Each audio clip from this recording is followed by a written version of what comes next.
Welcome to Gnanaprasunamba astro channel. ఇవాటి వీడియోలో మనం తెలుసుకోబోయే విషయం లగ్నం, రాశి, వ్యతిరేక జట్టులో ఉన్న గ్రహాలవైతే ఎలాంటి ఫలితాలు ఉంటాయి అనే అంశం. ఇక 12 లగ్నాలు, మేషం నుండి మీనం వరకు 12 లగ్నాలు ఉన్నాయని ఆల్రెడీ అందరికీ తెలుసు. ఈ 12 లగ్నాలు 2 సమూహాలుగా విభజింపబడ్డాయని కూడా మనకు తెలుసు. గురు భగవానుని నాయకత్వంలో ఒక జట్టు, శుక్రుని నాయకత్వంలో మరొక జట్టు ఉంటుంది.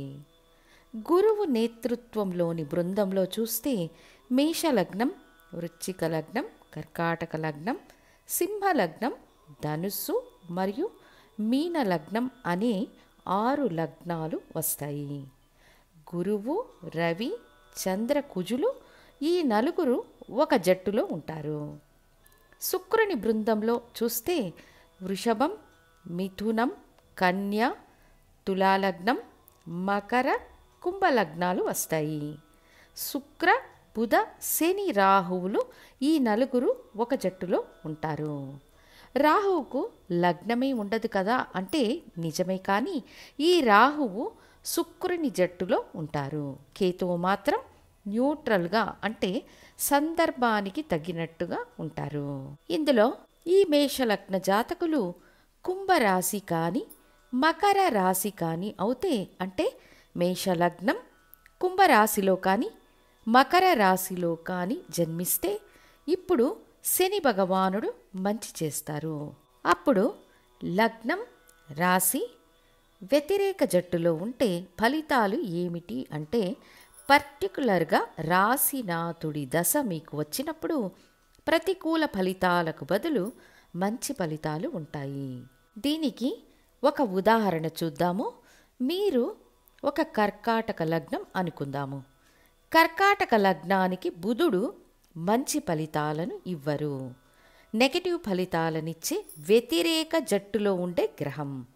ఈ కర్కాటక లగ్నానికి బుధ దశ జరుగుతుందంటేనే సమస్యలు, ఖర్చులు ఇవ్వడానికి రెడీగా ఉంటారు. ఇప్పుడు మీరు కర్కాటక లగ్నమై కన్యా రాశి లేదా మిథున రాశిలో జన్మించి ఉంటే ఆటోమేటిక్గా బుధ దశ మీకు ఒక రక్షణ కల్పిస్తుంది, మంచే చేస్తుంది, పెద్ద నెగిటివ్ ఫలితాలను ఇవ్వదు. అయితే లగ్నం, రాశి ఒకే జట్టుకు చేరిన గ్రహాలవైతే అదృష్టవంతులు. ఫర్ ఎగ్జాంపుల్, మేష లగ్నం వృశ్చిక రాశి, మేష లగ్నం కర్కాటక రాశి, మేష లగ్నం సింహరాశి, మేష లగ్నం ధనుస్సు రాశి, మేష లగ్నం మీనరాశి ఇవన్నీ ఒకే జట్టుకు చేరిన గ్రహాలవి. అదేవిధంగా వృషభ లగ్నం వృషభ రాశి, వృషభ లగ్నం మిథున రాశి, వృషభ లగ్నం కన్యా రాశి, వృషభ లగ్నం తులారాశి, వృషభ లగ్నం మకర రాశి, వృషభ లగ్నం కుంభరాశి ఒకే జట్టుకు చెందిన గ్రహాలవి. వీళ్ళ దశాభుక్తుల ఫలితాలు బాగుంటాయి.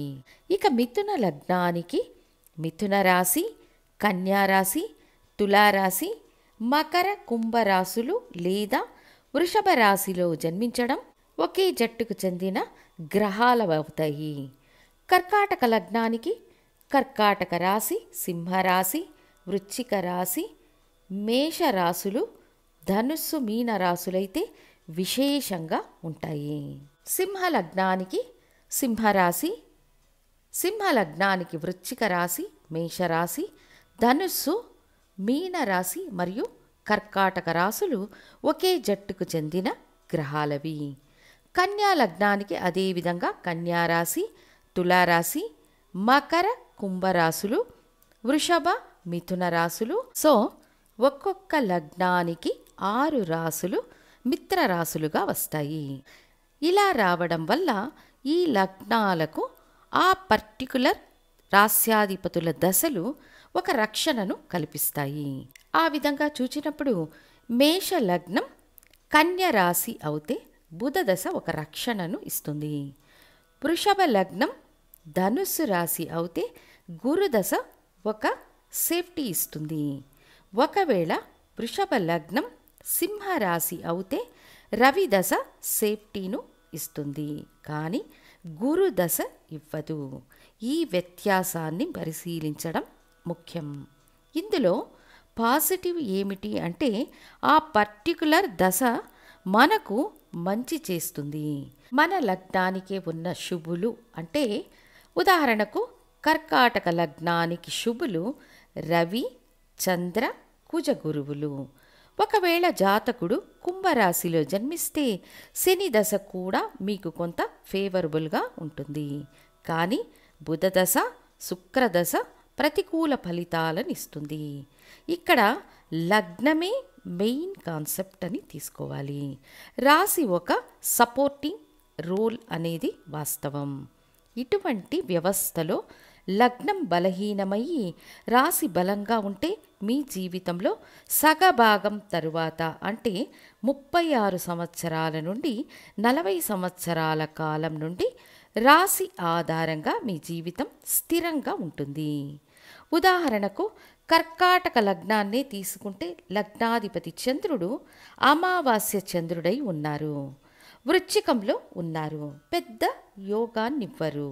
అయితే రాస్యాధిపతి కుజుడు బలంగా ఉన్నారు అంటే అప్పుడు చంద్రునికి నీచభంగం ఏర్పడి జీవిత సగభాగం తర్వాత బాగుంటుంది.